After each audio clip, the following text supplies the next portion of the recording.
Hello, hello, and welcome to our show, Conversations with Lady T, where we bring guests on our show to talk about issues and topics that matter.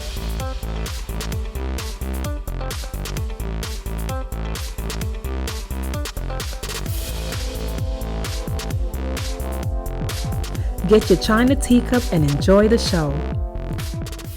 So we're here in my home with my beautiful friend, Keesha Galdes, who is all the way from Brooklyn.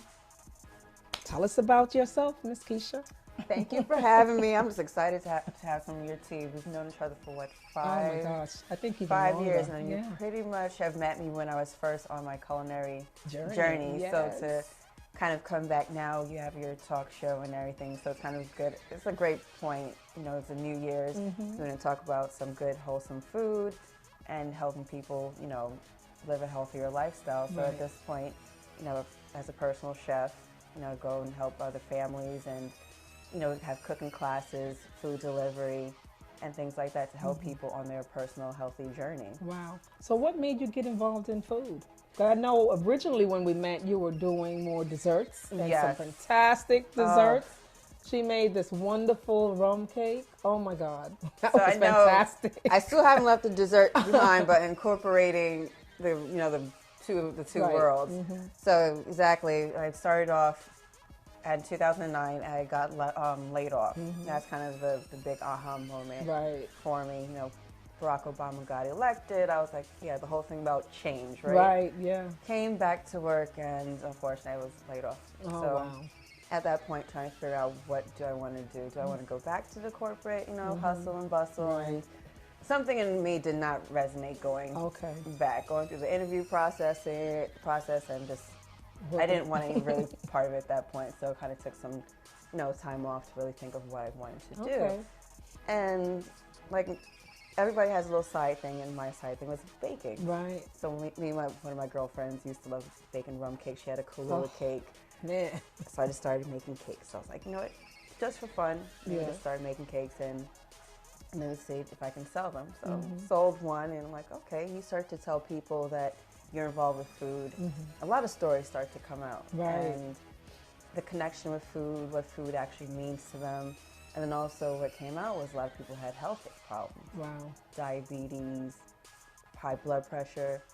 So I thought I ate healthy for the most part, but then thinking that others didn't. Right, yeah. So I'm like, okay, there must be some kind of connection between literally what we ate and how people felt, something that's so simple, but yet, so then also a lot of people experiment with different diets, vegan, and so that was kind of weird to us, like, what, you're giving up meat? No, never, else. Like, so kind of in that light, that was kind of the beginning of that journey. And somebody had mentioned to me, a good friend of mine, oh, have you heard about Brian Terry? I'm like, oh no, haven't heard about him.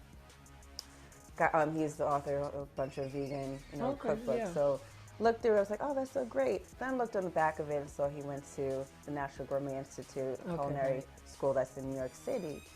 And I was in Boston at the time, and that's why I mentioned that. And I was like, you know what, let me see what this school's about. And everything that they wanted to teach, besides culinary skills, resonated with me. So applied, got in, and that's kind of how, you know, everything took off. Yeah, that's awesome. Learning about healthy food, gluten-free, the whole, you know, the whole gamut. So when people think about healthy food, is that it has this negative connotation with it. The like taste. The taste is boring, it's bland. Pictures of mothers, you know, overcooking broccoli to a gray mess.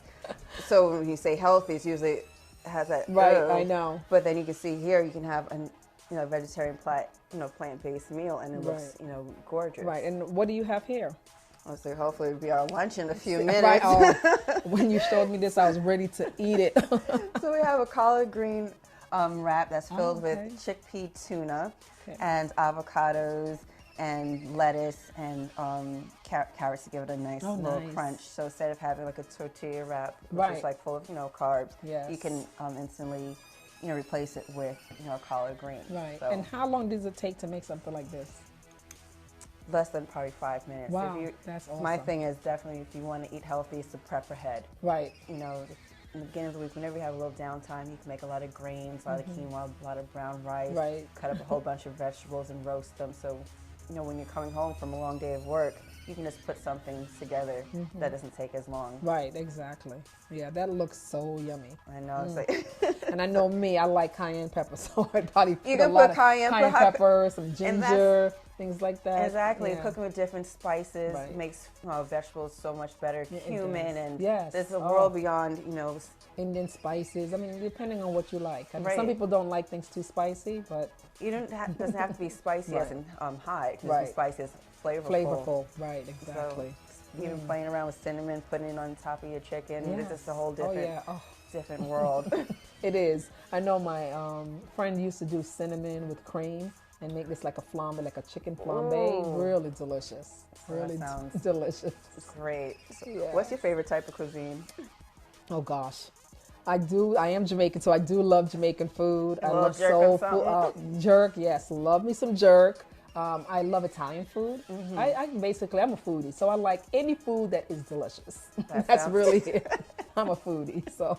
But I am trying to be a little bit healthier, and that's why I thought it was also important to bring you on here so you can just, talk us through, the steps of living healthier and cooking easy foods. Right. Like usually the most two common excuses for people eating healthy is I don't have time and I don't have money. Right. It's costly. So it's costly to eat healthy. But you can buy grains and beans, which cost nothing. Right. I mean, there's a whole, you can talk to a bunch of people, and there's a whole understanding why fruits and vegetables cost more than, meat. Yes. So that's a whole other conversation for another day. But exactly, the short story of it is the government, they subsidize, the meats and corn, so it's easier to get that cheaper than broccoli. But if you buy local, if you buy in season, you can get a lot of produce, for a good cost. And just realizing you're worth it. Right, of course. You spend money, you're getting your hair done, your nails done. People spend a lot of money on shoes and makeup and all these other things. Yeah, it's important to look good, but what's better or what's more important? To feel good and to be healthy. Something that might be costly today, in the long run is not. If it costs your health, then you have to really think. But people don't think about those things. But I think with more people like you that's cooking healthier and educating, I think education is the key, right? To get over it. A lot of, I go to a farmer's market and people are like, oh, I have my fruits and vegetables. And somebody, was at a farm, somebody's walking by and they're like, oh, I have my fruits and vegetables. And they open up a bag of canned vegetables. My God, no. And there's a lot of work that still needs to be done. And, like I said, everybody's different. Everybody's on a different path and a different journey. So I always tell people try to buy as much fresh food as they can, have more nutrients. If you think about it, it's in a can for how long has it been in that, can. So that's true. The struggle is how do you actually get a lot of fruits and vegetables into, the recommendation between like 2 to 6 cups of fruits and vegetables. Right. And I actually have an app on my phone called Packed. So it's a little thing that kind of you wager money on certain healthy activities. Oh, wow. So one of them is eating fruits and vegetables. So you take a picture of it, and then it goes out to the community, and they approve if it's a fruit and vegetable. Really? Okay. So it's kind of a cute way to keep track of how many, what am I actually eating? Right. Because you put money on it. Oh, wow. So for this week, I'm saying I need to eat 18 servings of fruits and vegetables. And if I don't, for every fruit and vegetable I don't eat, I owe the community $5 per fruit and vegetable. And so who exactly in the community is that money going to? Everybody else. So far for the month of January, I got like $25 in my little piggy bank. Oh, really? So, I mean, it's not like a lot, but it's kind of, but it's still, it's something that, it's a lot of healthy eating psychology. You have to sometimes trick yourself into it, and it's how do you motivate, you got the nice burger, and part of food is like, it's part of the way we live. Exactly. You get a promotion, what we're going to do? Go out and eat and drink, right? Of course. Wings or whatever, football season, what we're going to do? Right. Eat more wings. And so it's kind of a cycle that you have to break. Right. But luckily now in society we have a lot more access to fruits and vegetables. We have, juices and smoothies. Wow, smoothies. That are out. So you just had a smoothie before we started taping. I did. We had, it was fresh bananas, oranges, a little honey, and a little cinnamon, and some coconut milk.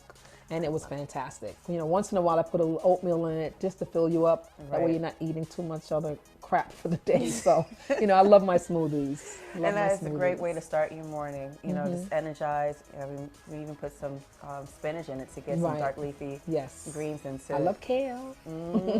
I heard kale. Yes, kale. Love me some kale. I know it's going to make you a raw kale salad. So that's also a good fast way to have lunch. Take some kale, massage it with some olive oil. Exactly. You know, that's what so I do. It's nothing that's anybody can do it. You can have your 5-year-old, you know, make a raw kale salad. You can put, you know, nuts on top of it, fresh fruits.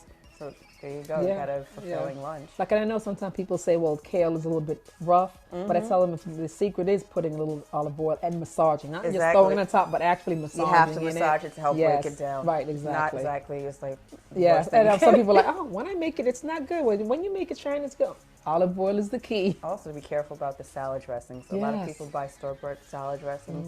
You look on the back, it's full with sugar and high sugar and a lot of things that you don't know what's in there. Ingredients I never heard of. You can't pronounce it, don't buy it. Right. I agree. And that's a lot of thing about the education is actually how do you read food labels. Right. A lot of companies are now starting to get hip to like, okay, people are getting smarter. How can we actually get them to eat more? So if you read a label is heart healthy and all these things. But does that really mean anything? It doesn't mean anything. I can put heart healthy on the thing. If you look on a bag of sugar, it says gluten free. But is eating a whole pound of sugar good for us? Right, exactly.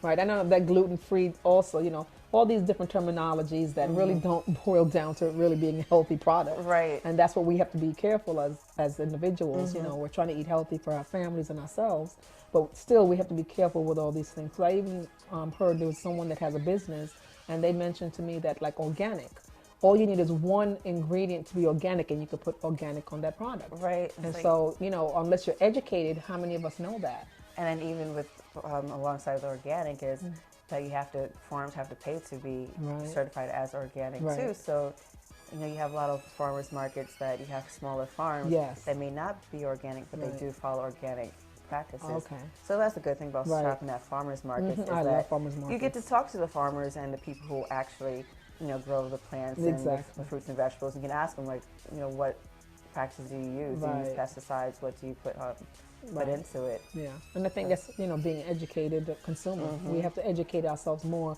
We can't just listen to what people are telling us. We have to go out and read and study and, you know, question things ourselves too to make sure that what is going into our body is healthy. You know what I mean? So.